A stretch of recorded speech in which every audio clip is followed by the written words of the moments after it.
Now this is quite a unique episode right here, because for the first time ever I've tried and do a live stream but at the same time record. I never did that before, especially on my old laptop, because it just couldn't handle it, but I decided to try that on my PC and I think it actually turned out very nice.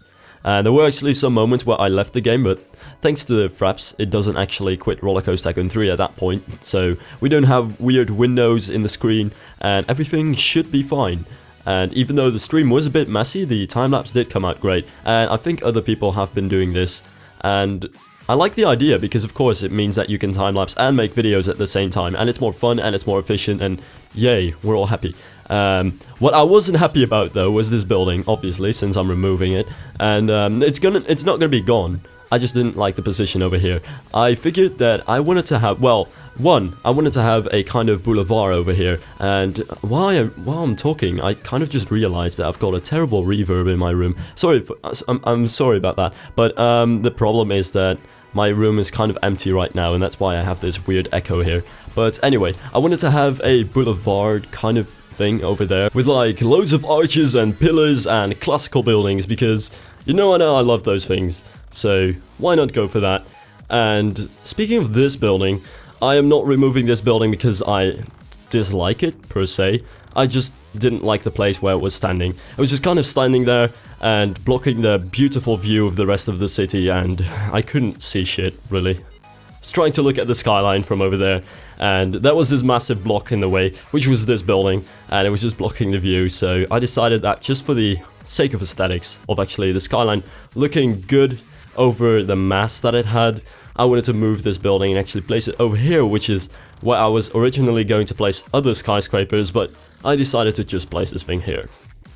And that's something that I do want to talk about, because I don't know if it's a good idea to give tips about that, because I don't see too many people building cities in Rollercoaster Tycoon 3, which is quite a shame, if you ask me, but, you know, you can't force people to do that. But I do like it because it lets you have a lot of freedom, and more so than cities like SimCity, for example, which I do like to play as well. But oh my god, what I wanted to say was that you've got primarily two types of skylines. You've got the skylines where it's one massive block of cityness, which has loads of skyscrapers, which are all almost identical in height and shape. It's just one big box of boxes, which is kind of like New York, where the skyline is very massive and impressive as a whole, but the buildings on their own don't really stand too much ground.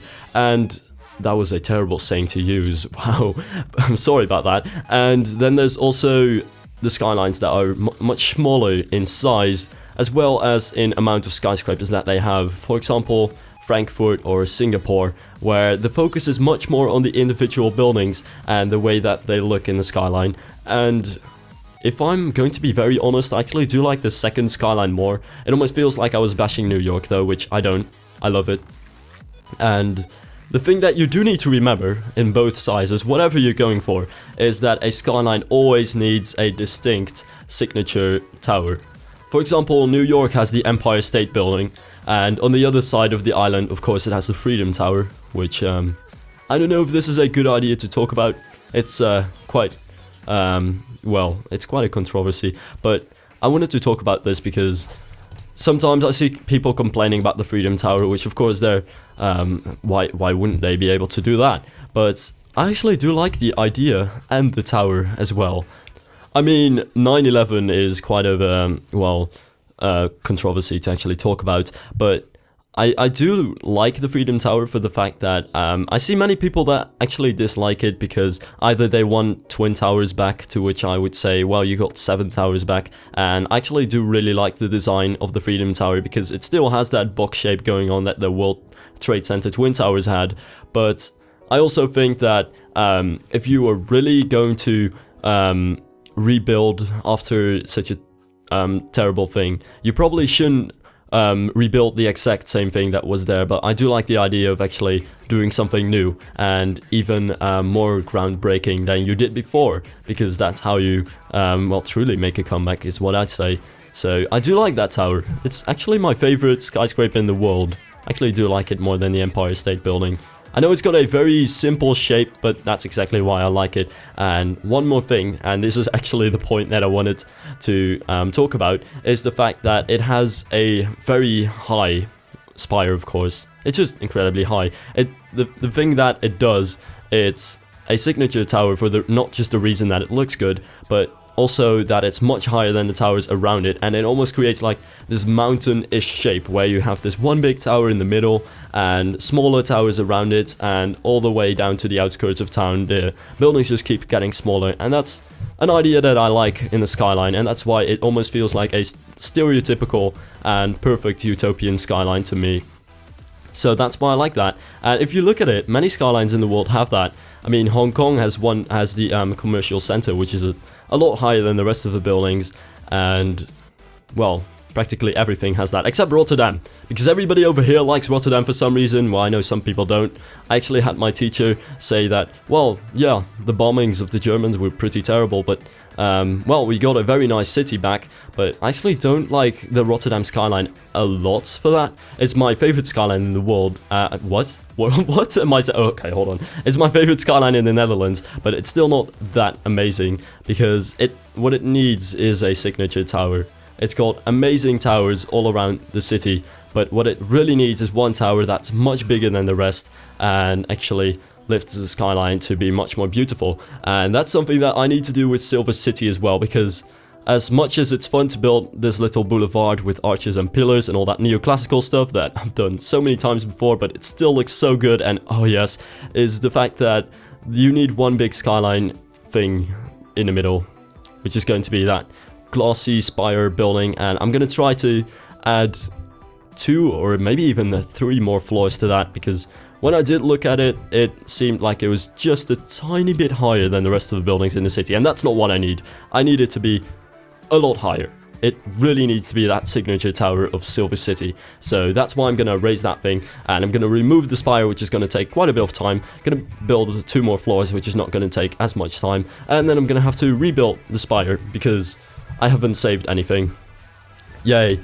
And then my other plans, because I've got plenty of plans for this yeah.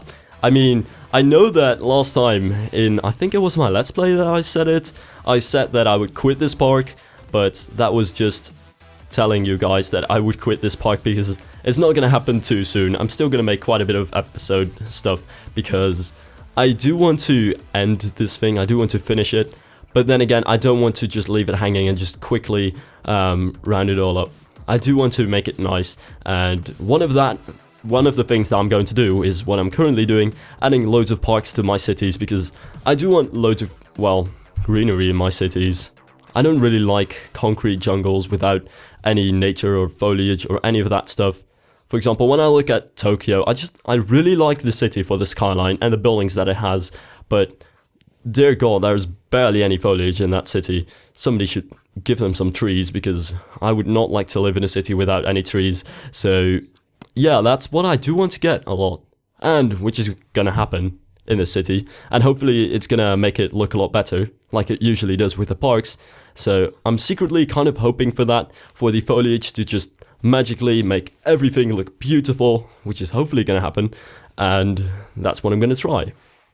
And the only buildings that I'm really going to build, aside from the buildings that I have so far, is some things near the boulevard, near the water of course, because, you know, that's very important. You do need that waterfront going, and maybe even some American houses, because of course this is America, and we do need that stuff.